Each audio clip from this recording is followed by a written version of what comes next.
Hello, everyone, and welcome back. I took a small break because I can't do these live streams every single day, and next year I'm going to be doing it differently, so it won't be every day. And so today we are going over chapter 15. This chapter covers the height of the Gilded Age, a 12-year period from 1885 until 1897. And this chapter will cover the administrations of Cleveland, and then Benjamin Harrison, and then Cleveland again. So Cleveland has two terms, but they're not consecutive. And uh, as I said, this is the Gilded Age, the height of the Gilded Age. The Gilded Age started years prior to this, post Civil War. Some argue before the Civil War. But this is just the height of the Gilded Age. And this is following Reconstruction. So Reconstruction is now over. I have the end of Reconstruction being in 1883 and 84, following the civil rights cases, Supreme Court decision, which made Reconstruction and the enforcement of Reconstruction unconstitutional. And you also have other minor things like the repeal of the Ironclad Oath in 1884. So 1885, beginning with Cleveland, and then ending with Cleveland in his second term. And so this chapter, like all the other chapters, is divided into sections. And this particular chapter is divided into three sections. The first section covers the first Cleveland term from 1885 to 1889. The next section, called Billion Dollar Congress, covers the Benjamin Harrison administration from 1889 to 1893. And then the Gilded Crisis is going to be Cleveland's second term, 1893 until 1897. So let's go right into it. Each section, as you can see, has its own interactive timeline. And I'm going to be showing you what primary source documents and events that we include in the timeline. So here's a little description that I wrote for this section.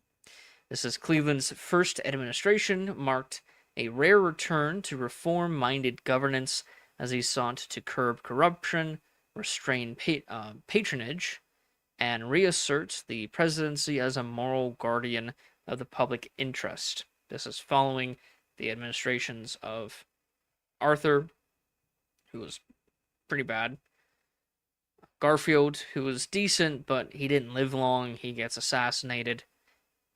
Hayes, who, to me, Hayes is like the Carter of the 1800s. Decent person individually, terrible president. And then Grant's administration, which is the most corrupt administration in U.S. history, despite any competition he may or may not have. And before Grant, you have Andrew Johnson, which is also a pretty bad administration. And so the administrations prior to Cleveland are very corrupt. And so Cleveland will try to be a moral guardian of the public interest. So a Democrat elected with the support of the reformists, which are called the Mugwumps, Cleveland wielded the veto aggressively, most famously against fraudulent Civil War pension bills, arguing that public funds existed for justice, not political reward. His presidency confronted the tensions of industrial America, from the Haymarket Affair in 1886, exposing fears of labor radicalism to growing unrest over wages, immigration, and urban poverty. Cleveland pursued limited but significant federal reforms, including the Interstate Commerce Act of 1887 to regulate railroads and the Dawes Act of 1887, which aimed to assimilate Native Americans but ultimately accelerated the loss of tribal lands. By 1889, Cleveland had restored faith in executive integrity, even as unresolved conflicts over labor, tariffs, race, and empire loomed over the nation's future. So we have Cleveland's first inaugural address, given on March 4th, 1885. Here is an image of that inaugural address. That's Cleveland right in the middle there. And so he emphasized honesty, frugality, and reform in government, pledging to resist corruption and special interests. He called for fiscal responsibility, efficient public service, and adherence to the Constitution as the foundation of national prosperity. Of course, what someone says and what someone does are different things. So, the whole point of what we're doing is to show all these primary documents, to show what people believed, what people said, on top of the evidence of what they actually did. And so we'll get more into it. So you have Cleveland's proclamation prohibiting settlementation of Oklahoma. Oklahoma is a very interesting case when it comes to native reservations. If you don't know, about half of Oklahoma is native reservation. And so before, or what established Oklahoma as the native reservation, was all the way back to the Indian Removal Act, all the way back during the Andrew Jackson administration. So all the five main tribes around the Georgia, Tennessee, Missouri area, the five main tribes who left that area went to Oklahoma area. And so Oklahoma is the native reservation, the main one for many tribes, especially during the Jackson administration. And so half of Oklahoma are native reservations. And yet, despite that, people were still trying to settle on that land. And he spoke out against it, despite a bunch of other things, like Cleveland making this proclamation on native grazing.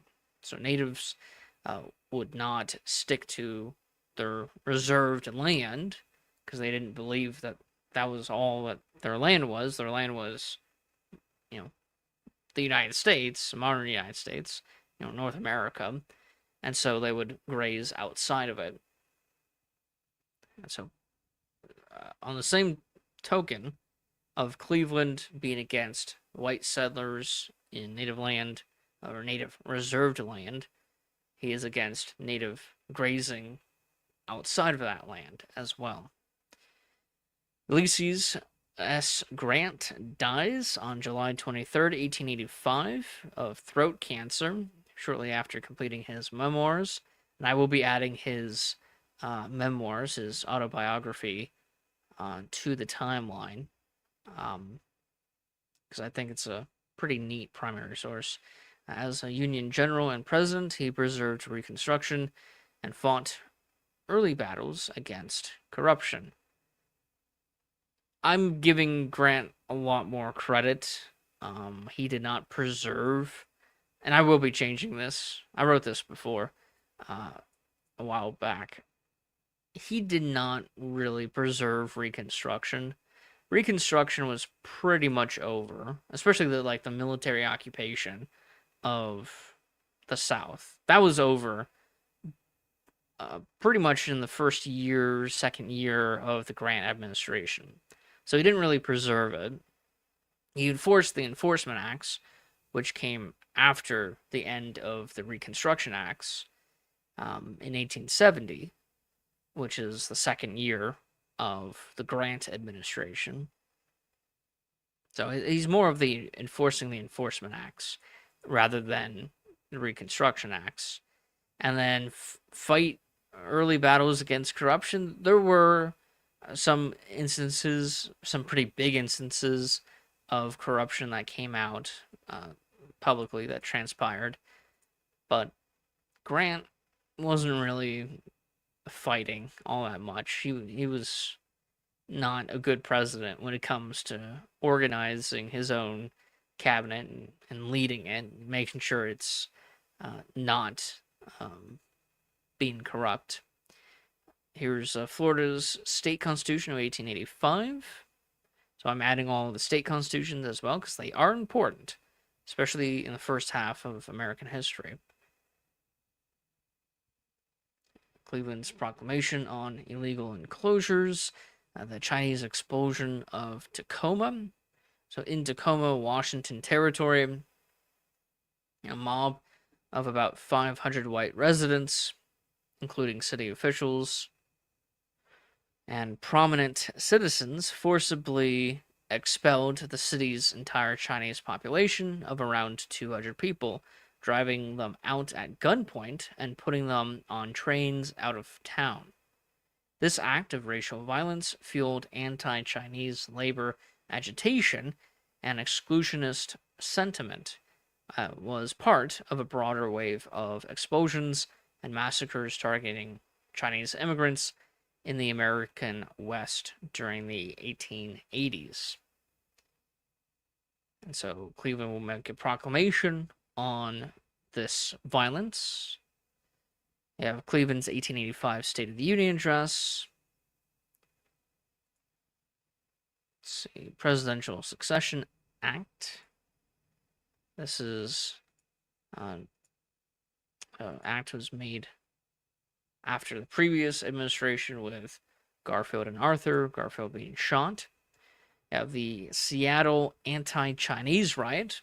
In Seattle, Washington Territory, anti-Chinese mobs led by members of the Knights of Labor and local white residents attempted to forcibly expel hundreds of Chinese laborers by herding them onto wagons bound for the docks.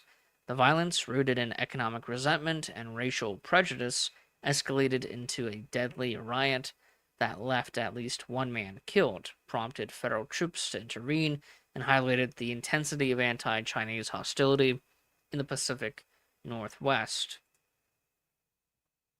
You have Cleveland's proclamation against the Seattle riot, Cleveland's special message to Congress on anti-Chinese sentiment, Cleveland's message to Congress on the Tenure of Office Act, message on labor versus capital. You have the McCormick Reaper Plant Rally. Excuse me. A labor rally ends when a police officer kills a demonstrator. Then you have the Haymarket Riot on May 4th, 1886. Labor rally ends as anarchist detonates dynamite, killing police and civilians. And the Cleveland's pension vetoes begin. Cleveland vetoes hundreds of pension bills over 8 months. You have Hickwo v. Hopkins. San Francisco enforced a city ordinance requiring permits for operating laundries in wooden buildings. But although nearly all Chinese applicants were denied permits, almost every white applicant received one. Hickwo, a Chinese immigrant, argued that the ordinance was applied in a racially discriminatory manner in violation of the Equal Protection Clause of the 14th Amendment, even though it was neutral on its face. The Supreme Court unanimously ruled in his favor, holding that laws administered in a discriminatory way violate equal protection, with no dissenting opinions, making it a landmark case for civil rights. Cleveland's proclamation ending trade with Spain in Cuba and Puerto Rico. So this is one of many early, causes of what would be the Spanish-American War, which will happen during the McKinley administration. That I'll talk about tomorrow. You have the Statue of Liberty dedication, where the Statue of Liberty is opened up or revealed to the public on October 28th, 1886. And here's Cleveland's remarks on that. Cleveland's 1886 State of the Union Address. American Federation of Labor founded by Samuel Gompers and other trade unionists, breaking away from the Knights of Labor to focus on skilled workers and pragmatic unionism, is sought to improve wages, working conditions, and lower hours through collective bargaining and strikes becoming the dominant labor organization. You have the Dawes Act of 1887, proposed by Senator Henry L. Dawes, divided communal Native American tribal lands into individual allotments in an effort to promote assimilation and weaken tribal sovereignty. While framed as a reform to civilize Native peoples, it resulted in the massive loss of native lands to white settlers and further eroded indigenous cultural and political autonomy. Cleveland's veto of agricultural aid to Texas. So Cleveland will be vetoing many, many bills. You have the Hatch Act, sponsored by Representative William Henry Hatch of Missouri, established federally funded agricultural experiment stations connected to land-grant colleges to advance scientific farming methods, passed to improve crop yields and rural prosperity. It helped modernize American agriculture by spreading research-based techniques, though its benefits often favored commercial farming over small farmers. You have the repeal of the Tenure of Office Act, which was passed during the Andrew Johnson administration and is what was used to impeach Andrew Johnson because he violated the Tenure of Office Act by trying to remove a member of his cabinet. I think it was the Secretary of War, without the approval of the Senate, and that angered the Senate, and they tried to impeach him over that.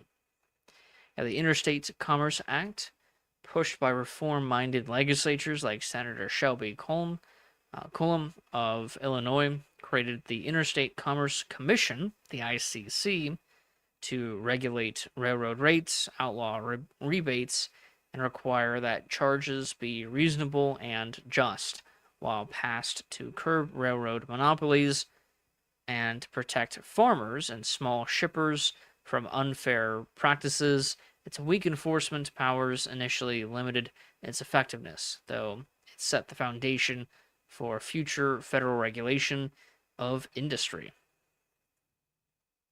So, the reason why this chapter in particular is called the Gilded Age, and it only covers a 12-year period, even though the Gilded Age, broadly speaking, lasted a much longer period, going all the way back to post-Civil War until I guess about the Wilson administration in 1913. And although that's true, this was the height of the Gilded Age tension of this, the politics and money and labor being organized to check and balance the power of money. And so that's why this particular chapter, these 12 years, is the Gilded Age, the height of the Gilded Age. You have Cleveland's order to return Confederate battle flags. This was a controversial a very controversial decision, so much so that Cleveland will countermand the return of the Confederate battle flags. When I say return, he's talking about, so in battle, in war, if you defeated an enemy unit or captured them, you would capture their flag, the flag of the unit, and then you got to keep it as like a trophy. Cleveland is returning these battle flags to, I guess, the survivors of those Confederate units. This was so controversial that Cleveland will countermand the return of the Confederate battle flags. The Bayonet Constitution of Hawaii, so the United States forced Hawaii to become a republic and adopt a constitution that is along the lines of the U.S. Constitution. Proclamation ending the prohibition of trade with Spain. Cleveland's tour of the West and South. I'll be adding more documents about what he said during that tour. His 1887 State of the Union address. Lucius Q.C. Lamar, sworn in as Justice of the Supreme Court. Lucius Lamar was a Confederate who helped draft the Ordinance of Secession of Mississippi. His nomination and confirmation was controversial, to say the least. Executive order changing civil service rules. I denounce the so-called emancipation as a stupendous fraud.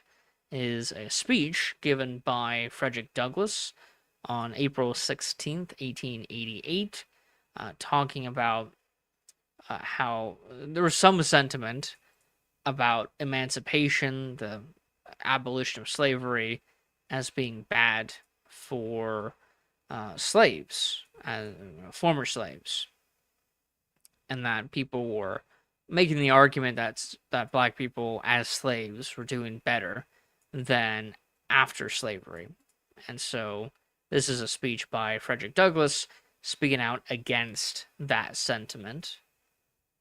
You have an act to arrange the International Conference of American Nations. And this will be one of many conferences, and the culmination of these conferences will lead to the creation of the OAS, the Organization of American States. It's like NATO for the Americas, although a lot less money is being put into that. You have the DNC and the Democratic National Convention and the party platform for 1888. Cleveland is nominated by the Democratic Party. Yeah, the Department of Labor is established, and then the Republicans will pass their party platform and nominate Benjamin Harrison during the RNC. You have Arbitration Act, passed October 1st, 1888. You have the Scott Act, also October 1st. Fuller swears in as Chief Justice. Melvey, I got duplicates on the timeline. And then you have the election of Benjamin Harrison. He wins over Cleveland. And I have this video by Mr. Beat. He has done a video on each of the elections. And so check out his channel. Subscribe if you like his content. Cleveland's 1888 State of the Union Address. Uh-oh. I need to be careful with what I show. That was the lynching of George Meadows. Let's see if YouTube takes it down for that. I gotta be careful because I have, starting around the Gilded Age, and even before, I mean yesterday, or not yesterday, but a couple days ago when I did the Civil War, there are images of the aftermath of battles. So, I guess I should have said this before. This project is meant for adults, not kids. And so there's adult themes, adult images, usually of violence. And so, and the aftermath of violence, like lynchings, battles, murders, and stuff like that. So keep that in mind. You have the Department of Agriculture in the cabinet is established. You have an act to establish states of North Dakota, South Dakota, Montana, and Washington. And that is the first section of this chapter. Now we go into the next section called $1 Billion Congress, 1888 to 1893. This is the Benjamin Harrison, and it's called the $1 Billion Congress because this is the first time that the budget went above $1 billion. If you look at the budget today, the $1 trillion, trillions, multiple trillions of dollars, that's kind of very concerning, I should say. You have Harrison's presidency, which coincided with the high tide of Gilded Age Republican power as federal authority, industrial capitalism, and national ambition expanded rapidly. The billion-dollar Congress enacted sweeping legislation, including the McKinley Tariff, expanded Civil War pensions, the Sherman Antitrust Act, and the Sherman Silver Purchase Act, while admitting 6 Western states and pursuing a more assertive foreign and naval policy. Beyond Washington, the era exposed the moral contradictions of American prosperity. Andrew Carnegie's Gospel of Wealth defended vast private fortunes, even as the Homestead steel strike revealed violent conflict between labor and capital. And the Wounded Knee Massacre marked the bloody end of armed native resistance on the Great Plains. Immigration and race hardened into national flashpoints as the Immigration Act of 1891 expanded federal control over immigration. The Chinese Exclusion Act was extended. 11 Italians were lynched in New Orleans. Ida B. Wells published Southern Horrors, confronting the nation with the reality of lynching and racial terror. By 1893, economic inequality, labor unrest, racial violence, and voter backlash against tariffs undermined Republican dominance, closing an era defined by extraordinary ambition and deep social fracture. We have Benjamin Harrison's inauguration. Proclamation prohibits the hunting of fur-bearing animals in Alaska and the Bering Sea. Yeah, proclamation opening Muskogee and Seminole land for settlement. Yeah, the tour of the South and Southwest, or the South and the West. Appoints Theodore Roosevelt as a member of the Civil Service Commission. Theodore Roosevelt will, of course, become a future U.S. president. You have the Great Johnstown Flood, which is what this image in the background shows. That's actually a train car that's been flipped over. Harrison addressed to raise funds for the Jonestown flood victims. Northeastern tour. During this tour, Harrison makes an address to the Grand Army of the Republic. South Dakota's Constitution, which is their current constitution. First meeting of the Pan American Conference. This is the earliest recording of a president. I'm going to play it to see. I'm going to see if the audio actually works through the StreamYard to see if the audio from the desktop catches. So let me pull up my stream.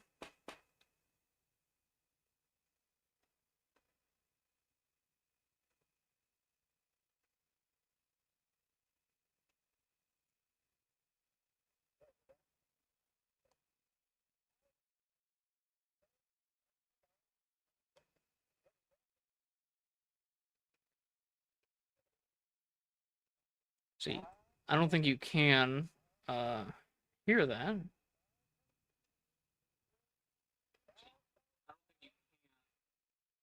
No, you can't. All right. Here, let me see. Audio.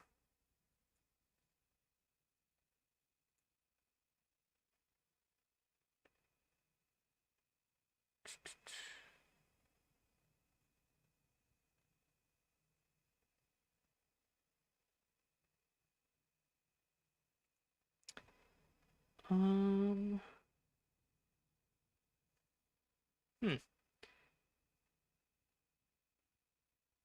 Don't know how to do recordings.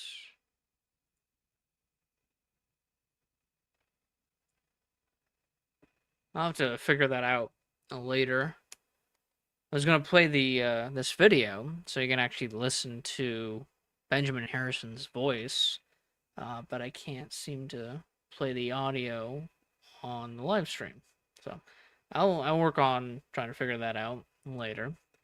So this is a wax cylinder phonograph recording, um, and this is the earliest surviving audio of a sitting U.S. president. It features Benjamin Harrison speaking about the importance of the First International Conference of American States, commonly called the First Pan American Conference, which met in Washington from October 1889 to April 1890. The recording was made by Thomas Edison using his phonograph, which he had invented in 1877. Harrison's remarks were likely recorded during the opening days of the conference, around April 2nd, rather than after the conference had concluded, because early wax cylinders were fragile and often reused. Very few survived, making this an exceptionally rare presidential artifact. The recording lasts about 30 seconds and preserves Harrison's voice discussing American cooperation and hemispheric diplomacy, marking the beginning of preserved American audio in American history, which is pretty cool. And the proclamation of the admission of South Dakota, and then North Dakota. You have the Constitution of Wyoming and Montana are admitted during this time. You have the Gospel of Wealth, which is written by Andrew Carnegie, which advocated for a number of things. One, it promoted capitalism, but at the same time, it promoted a charitable outlook on life by the capitalists. So capitalists are supposed to donate to charitable organizations and causes, to libraries and research institutions, and places of public accommodation and hospitals and so on and so forth, to give back to the nation that got them wealthy in the first place. You have Harrison's 1889 State of the Union, Hans v. Louisiana Supreme Court decision, Dependent Pension Bill, the Sherman Antitrust Act. This is like the main act when people think of the Gilded Age and congressional regulation of the Gilded Age. They think of the Sherman Antitrust Act. Act to admit Idaho into the Union, the admission of Wyoming, the Sherman Silver Purchase Act. That's the same Sherman as the Sherman Antitrust Act. So you have a big issue in the economy at this time with the idea of bimetallism, where you have the gold-backed currency and also the silver-backed currency. And there was a debate on whether or not the currency should be backed by both. That's what bimetallism means, both gold and silver, or just gold. And so many people advocate for silver along with gold in order to inflate the amount of money in circulation. Because if you just have gold, then the amount of money is limited to the amount of gold. But if you add silver, then there's much more money. You have Harrison's message on banning lotteries. You have an act banning advertising lotteries. You have the McKinley Tariff Act. So tariffs were a big deal at this time. You have the Constitution of Mississippi, 1890, which is the current one. The midterm election, Republicans maintained control of the Senate, but lost control of the House in one of the largest midterm seat swings ever. Loss of 93 seats out of 332 total, going from 179 seats to only 86. So, yikes, this is a pretty bad loss for the Republicans. You have Harrison's 1890 State of the Union, and you have the Wounded Knee Massacre. I gotta find the image again because sometimes the image link breaks if it's not an image that I've republished on my site. And so the Wounded Knee Massacre is when the U.S. 7th Cavalry surrounded a Lakota Sioux band at Wounded Knee Creek, South Dakota, during an effort to disarm them as part of the suppression of the Ghost Dance movement. A shot was fired during the disarmament, sparking chaos in which U.S. troops killed an estimated 250 to 300 Lakota men, women, and children, while about 25 soldiers also died, many from friendly fire.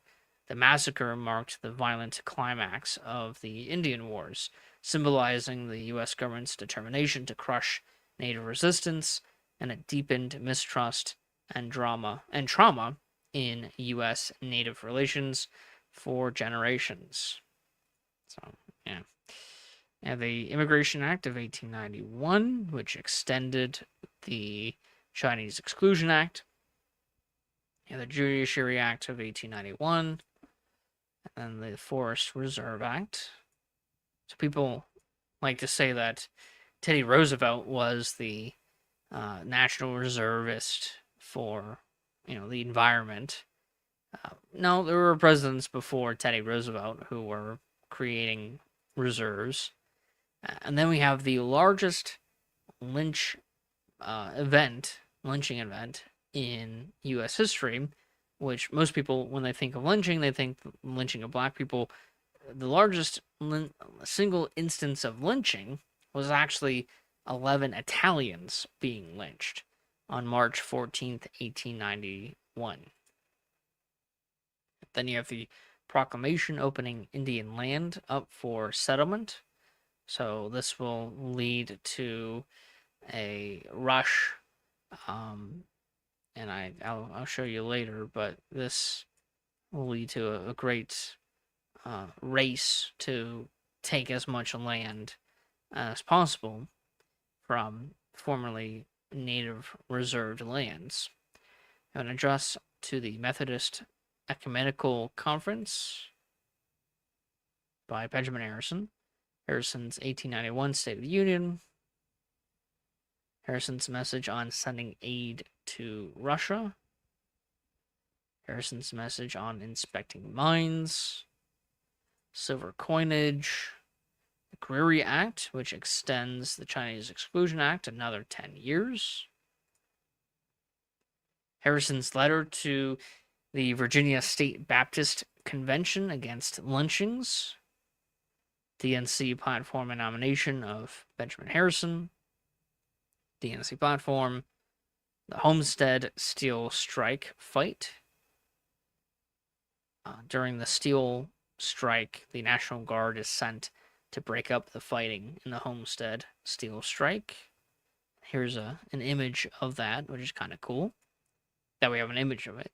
Not that the event was cool, but that we have an image of it. That's what's cool. I'm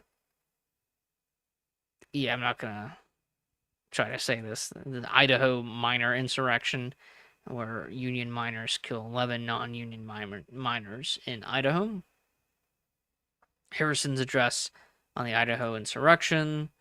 Harrison's address on the violence in Wyoming. We have an 8-hour act, which will regulate labor. Quarantine of 20 days for all immigrants due to a cholera outbreak. Southern Horrors, Lynch Law in all its phases by Ida B. Wells.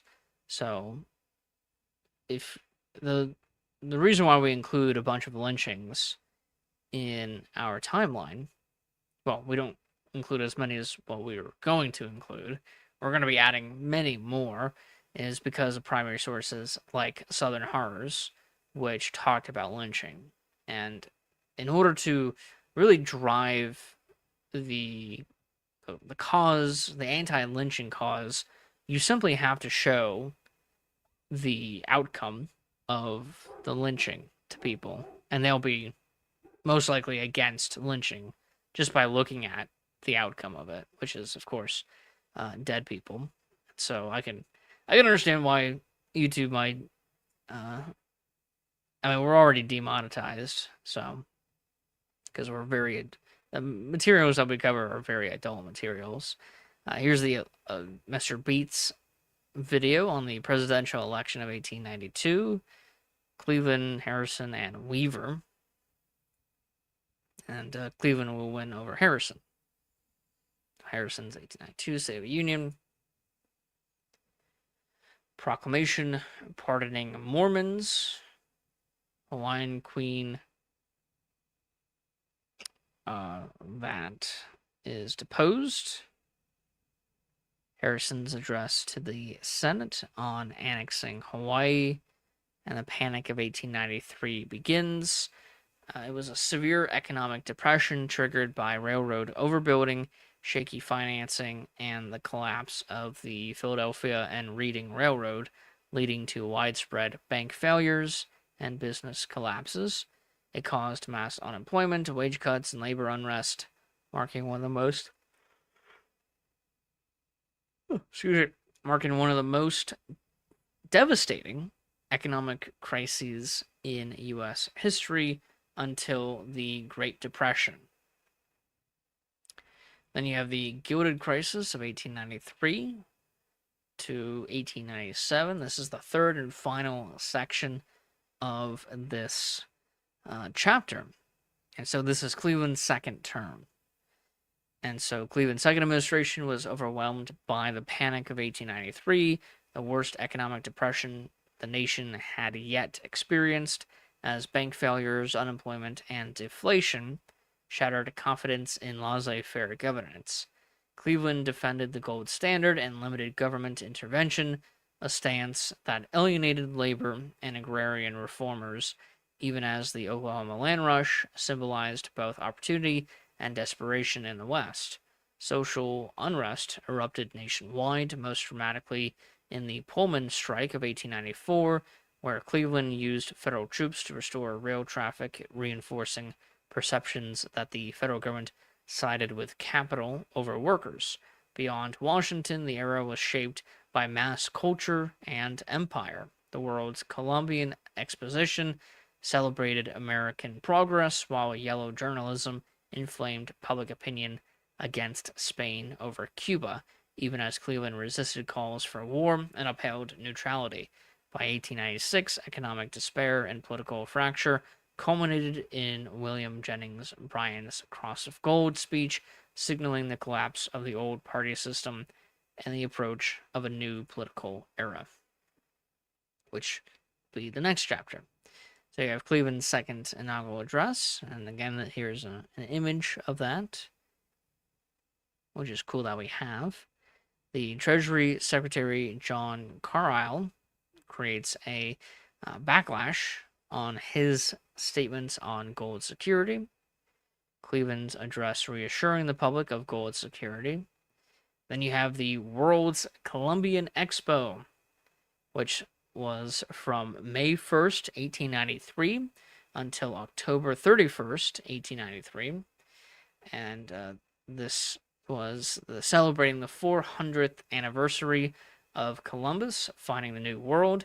The expo in Chicago had over 27 million visitors from all over the world to view a dazzling showcase of human progress, art, industry, and technology. The expo featured a gleaming white city, a neoclassical wonder of electric lights, monumental architecture, and grand boulevards. Visitors marveled at technological innovations such as the Ferris wheel, a moving walkway, animal displays, electric lighting displays by Westinghouse and Edison, and pavilions dedicated to science, agriculture, and manufacturing.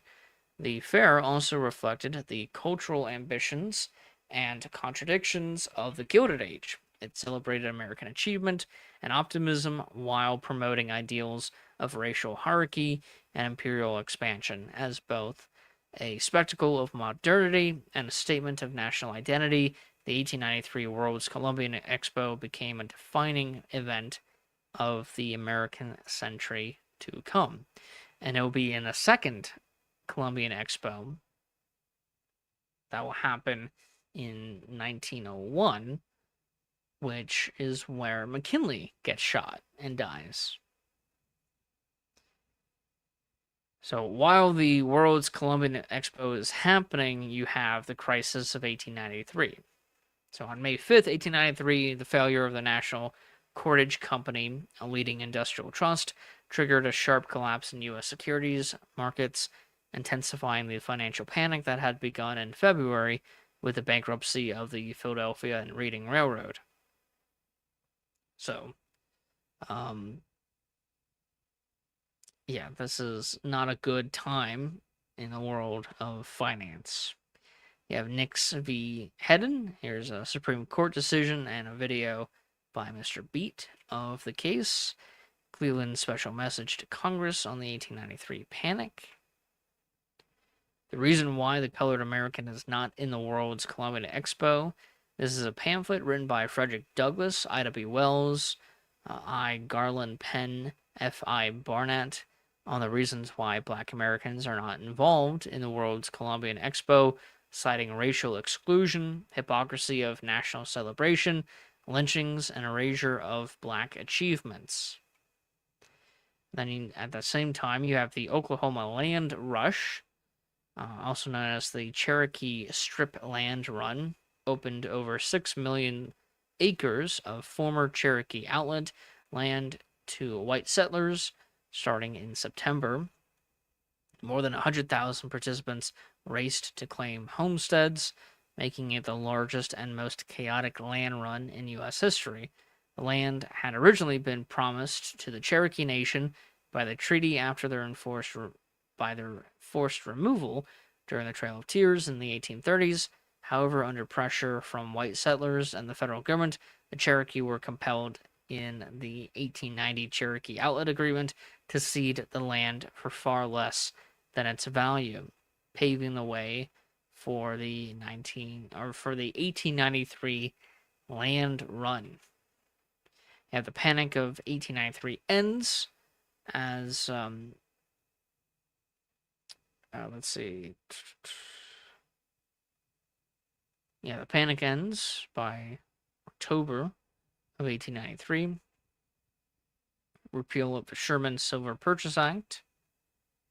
The purpose of this act is to stop the drain on U.S. gold reserves. This is a notable success for the Cleveland administration. The bill passed despite an opposition filibuster in the form of Cleveland demanded. This is a forceful repudiation of traditional party leadership. Colorado gives women's suffrage. Cleveland's 1893 State of the Union. First Treasury bond sale. The United States offers $50 million of Treasury bonds for sale at 5% with the aim of increasing gold reserves, which is of great concern to the Cleveland administration. The sale is ultimately unsuccessful. You have Coxey's Army March to D.C. Coxey's Army was a protest march of unemployed workers led by Ohio businessman Jacob Coxey, who in 1894 demanded that the federal government fund public works programs to create jobs during the economic depression. Coxey proposed a public works program, Good Roads Bill, which called for the federal government to print $500 million to fund public works projects and stimulate the economy. The marchers reached Washington, D.C., but Coxey was arrested for trespassing on the Capitol grounds, and the movement was quickly dispersed without achieving its goals. The Pullman strike, a nationwide railroad strike that began when workers at the Pullman Company protested wage cuts and high rents in company-owned housing. The strike escalated into a major labor conflict, prompting federal intervention and violent clashes that resulted in dozens of deaths and underscored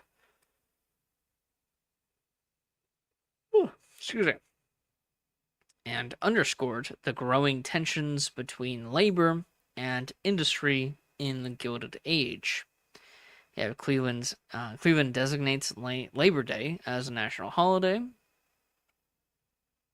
Try to appease the workers. Cleveland's proclamation of sending troops to the Pullman strike. You have Wilson-Gorman Tariff Act. Congress passed the Wilson-Gorman Tariff Act, which raises income taxes to 2% on all income over $4,000 and on all corporate income above operating expenses. Cleveland's pardon and amnesty for LDS polygamy. You have the midterm election, where Cleveland's Democratic Party suffers a historic defeat. In the House, they go from holding 218 seats to only 93 seats, from a 61% majority to a 26% minority in the Senate. Democrats lose the majority, going from 44 to 40 seats out of a total of 90 seats. So, we look at today and like the political flip-flopping that was going on all the way back in the 1890s. So, you have Cleveland, or you have the second Treasury bond sale. The second bond sale is decided by Cleveland to try to stabilize gold reserves instead of waiting for Congress to act. The purpose of this sale was to restore the gold reserve and maintain gold deficiencies until the new tariff can provide revenue. Like the first sale, this one is unsuccessful.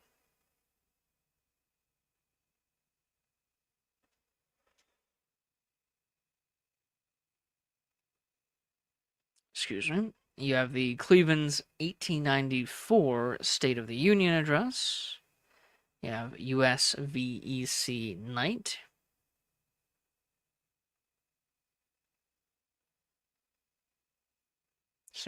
Supreme Court decision. You have Cleveland's message to Congress on financial recovery. Treasury's contract with the Morgan Belmont Syndicate. By February 2nd, 1895, the Treasury's gold reserves fell to approximately $42 million, well before the $100 million level required by the Resumption Act of 1875. After a series of failed attempts to restore reserves by issuing bonds and depreciating specie issued for legal tender, the Treasury negotiated a contract with the Morgan Belmont Syndicate to restore confidence in the government's ability to maintain the convertibility of legal tender into gold. The syndicate achieved its goals through a combination of purchasing gold from smelters, convincing its members to purchase treasury bonds with gold, inspiring confidence in bond and railroad securities investors, and unofficial capital controls by convincing members and gold exporting houses to ship no gold overseas. So everything is centered around gold during this time, which is one of the reasons why I call it the Gilded Crisis, because it's gold. Cleveland's message to Congress on gold security. Sadly, Frederick Douglass dies on February 20th, 1895. The New York Times reports on Cuban rebellion against Spain. This is one of many yellow papers that will come out, and Cleveland will be against any intervention and any U.S. involvement in the fighting against Spain and Cuba, but the next president, McKinley, will get involved. You have Pollock v. Farmers Loan and Trust Co., a 5-4 decision.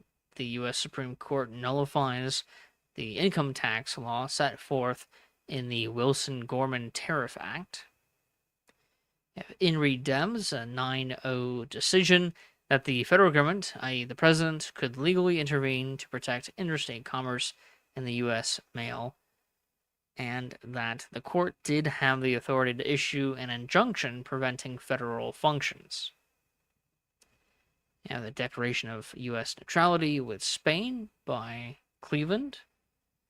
You have the Atlanta, I think that's supposed to say Atlanta, so that's a typo on my part. Atlanta Compromise by Booker T. Washington.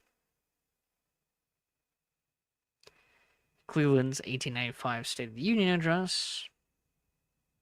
Mission of Utah to the Union.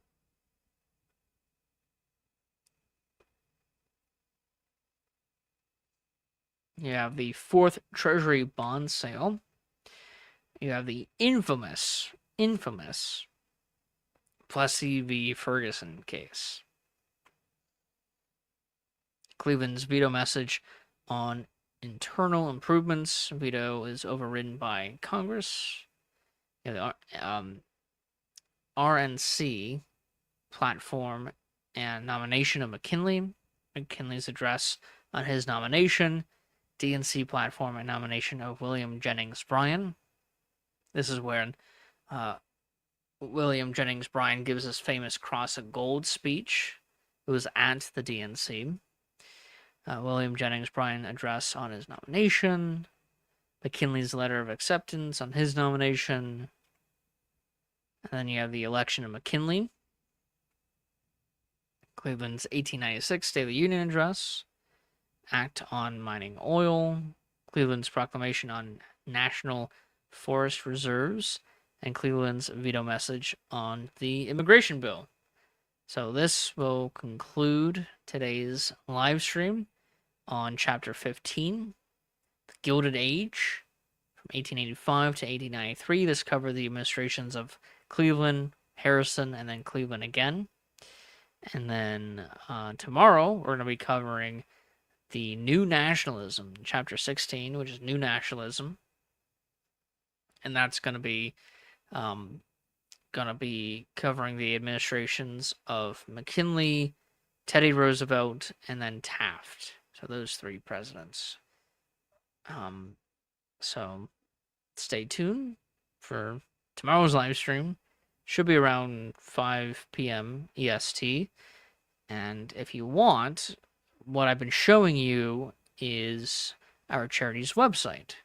www.tarpeia.us. Tarpeia is spelled TARPEIA.us. This is Chapter 15. Tomorrow I'll be covering Chapter 16, which is called New Nationalism from 1897 to 1913. And so if you want to be on the stream tomorrow, feel free to comment, to ask questions about the history that I'm covering, and check out our website. We are an educational nonprofit, 501c3, so all donations are tax deductible. And so if you want to sponsor an era and get your name listed on the page for the era, just let me know. And yeah, I'll see you tomorrow. So thank you if you were here, and make sure to have a nice day.